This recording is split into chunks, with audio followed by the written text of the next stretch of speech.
Hey, it's Norm from Tested, and I'm joined by Patrick Norton from Tech Thing and Tested. Now Tested. Patrick Norton, our senior tech correspondent. We did a video a couple weeks ago kind of talking about the basics of how to listen, how you should listen to some high-end equipment, what the chain from the audio from the studio to your ears is. Yes. And we mentioned a lot of gear. A lot of gear. You've used a lot of gear, audio gear. I have issues. I know, audio It's issues. a hobby. Yeah. A calling. It's an obsession. A passion. And Obsession is probably what my wife would describe it as.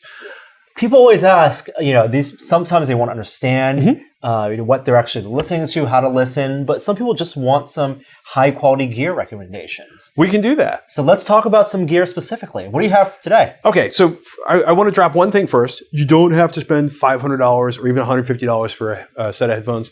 There's a man editing in the corner right now with a set of Sony MDR 7506s, which is probably the best headphone you can buy under $150. It's like they sell for $75. They're sealed, so the outside doesn't get in. Grado SR60s, I love those to death. They are open, which can be problematic if the person in the cubicle next to you or your spouse, or you just don't want to hear the sounds of the subway coming through.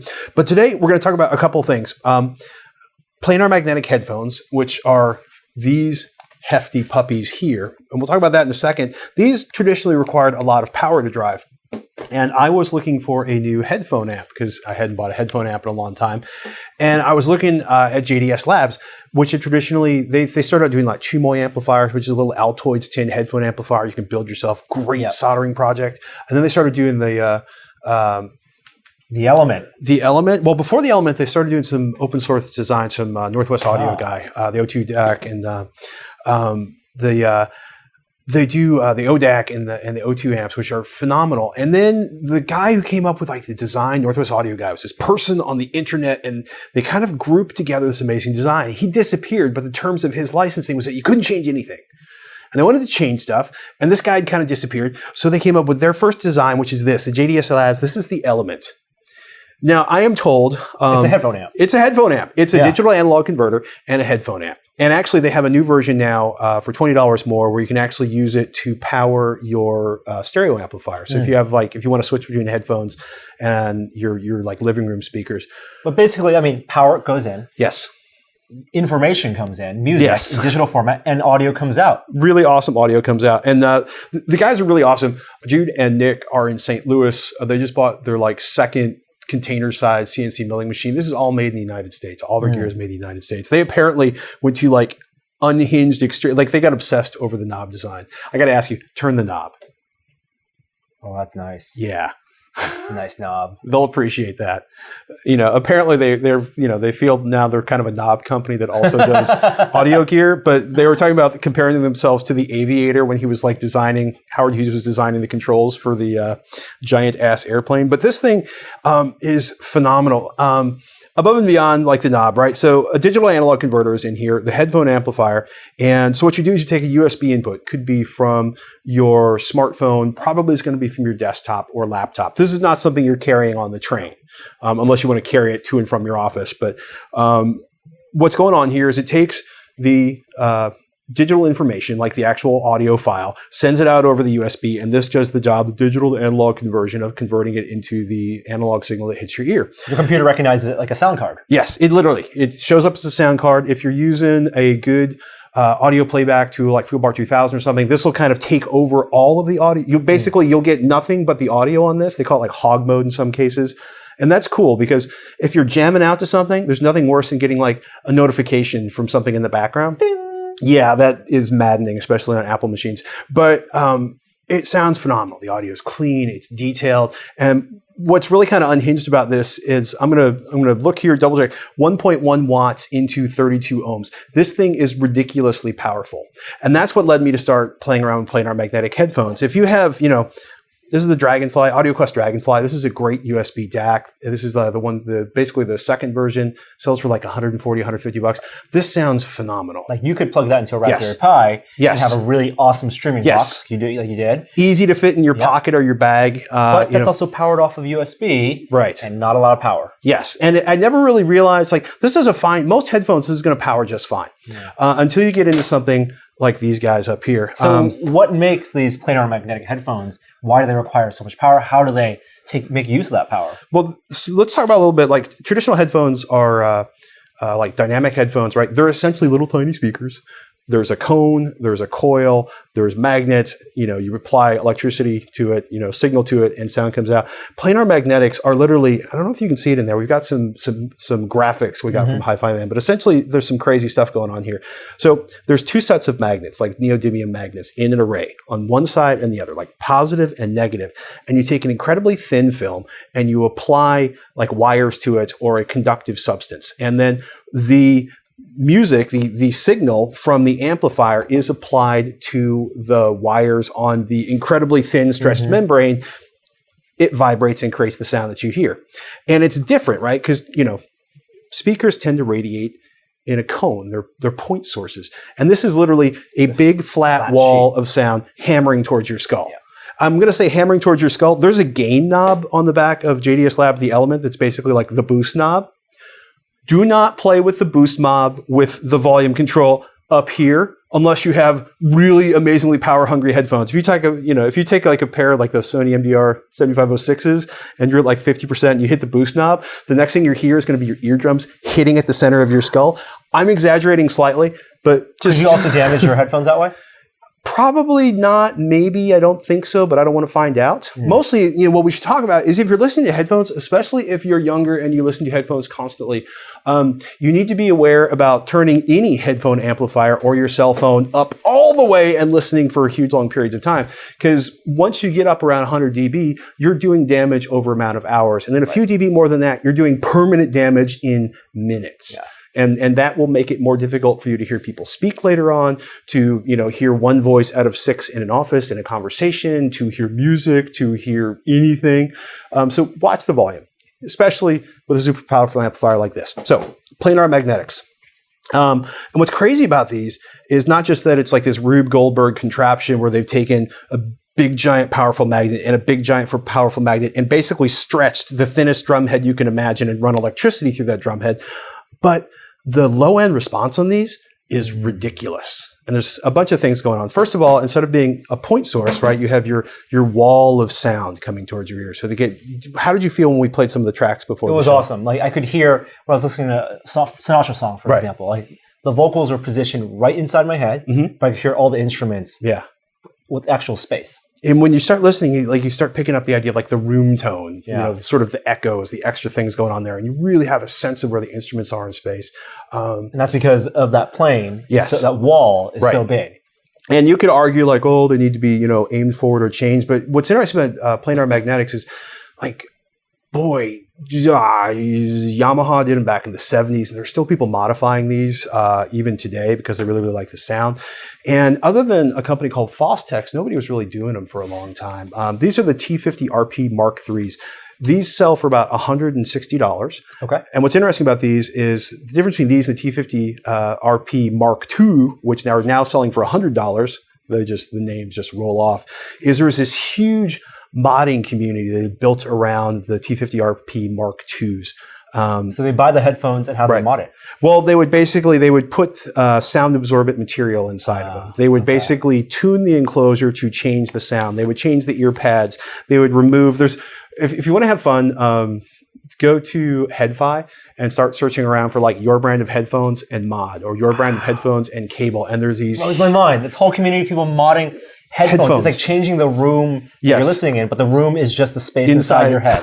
Pretty much. And what happened was, from what everybody can tell, the drivers inside of these don't seem to be particularly different from the Mark II versions. But the enclosures, it seems like the people at Fostex were looking at the mods and the mod community and what they were doing and incorporating a lot of things that would simulate the effect that the mods were doing. Because these $100, $150 headphones were selling for $300+ once people had modified them and were reselling them. So those people are probably bummed about that. But so for like $150, $160, you can get a really cool planar magnetic experience if you want to try something new. But you can also plug these into. Yes. You don't need to plug it into the high-end DAC. You plug it. No. Can you plug it into just? You can plug them into your phone. Yep. Yeah. And what's interesting is like these Hifiman, these HE400s, and this is a really new audio company. These guys have only been around for a few years.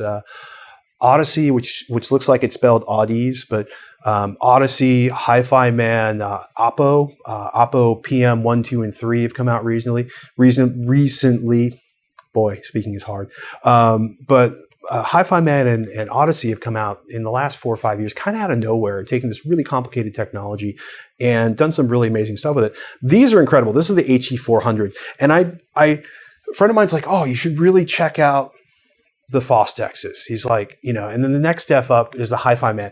And these are fantastic. And what's really interesting, like I started to say before, is the low end on these. When you look at the measurement, the low end on headphones is kind of like somewhere around 100 hertz. It usually tends to trail off. And with a lot of the planar magnetic headphones, it kind of goes flat down below levels that you can actually hear. You can't really hear much under 20 hertz. You can feel it, but you can't really hear it with your ears. But what's crazy about these is low end bass, cello. If you're into Tchaikovsky, the whole rocket, the cannons going off in the 1812 overture. Me, I'm more into the bass and Rage Against the Machine and still being able to hear the cymbals. It's an obsession.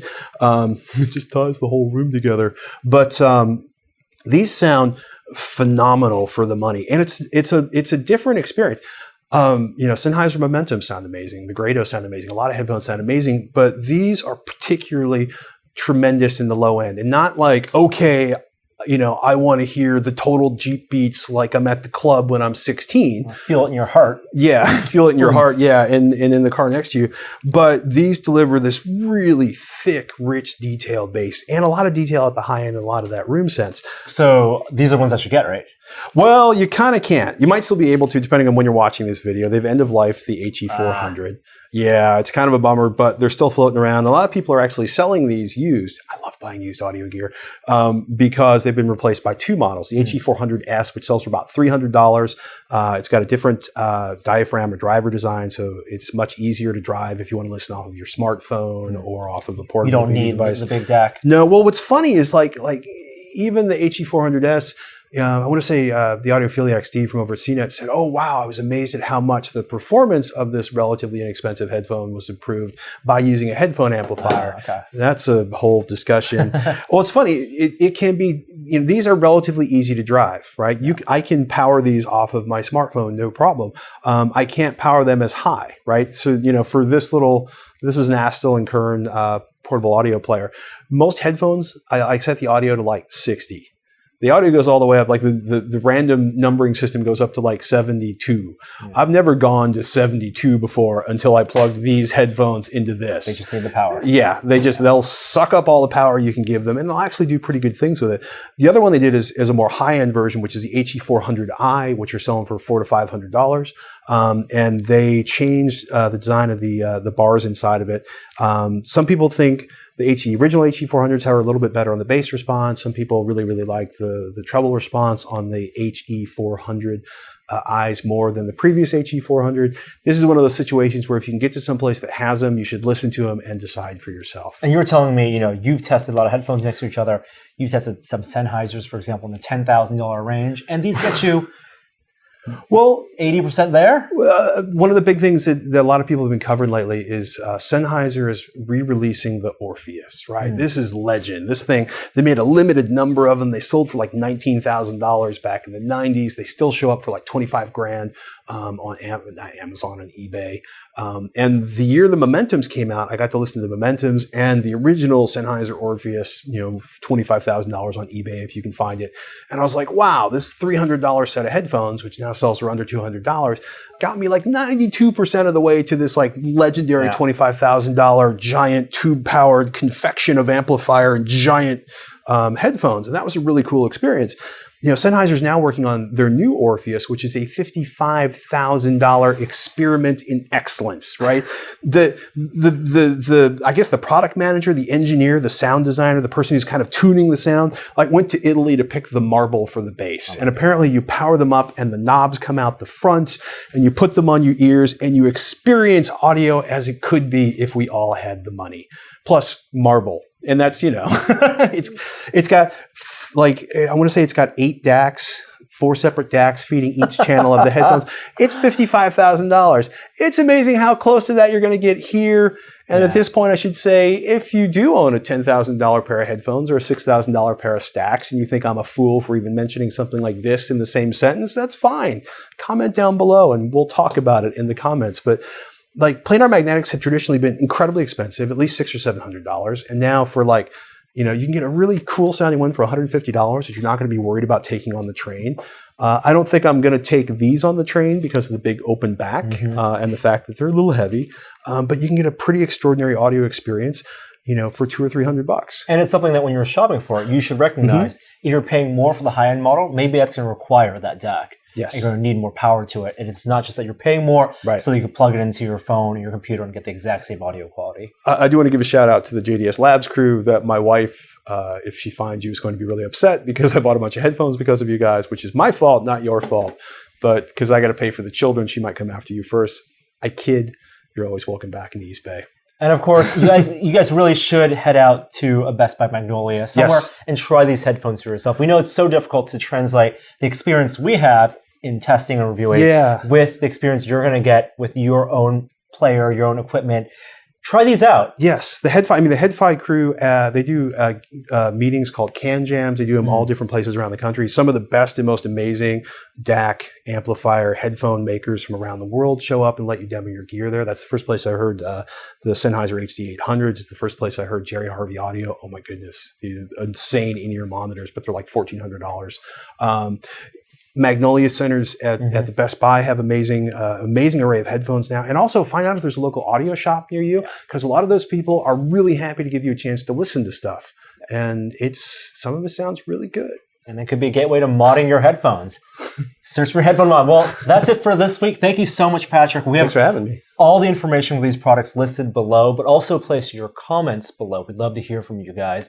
And we'll talk about more stuff, audio, your obsessions, your passions, and otherwise on future episodes. Check out Patrick's other thing, Tech Thing. TechThing.com. You can find him every week at TechThing.com. We answer viewer questions. We review products. Probably not as many headphones as you've seen untested this week. Well, we'll do more headphones on this site. And please subscribe to our YouTube channel. But until then, we'll see you next time.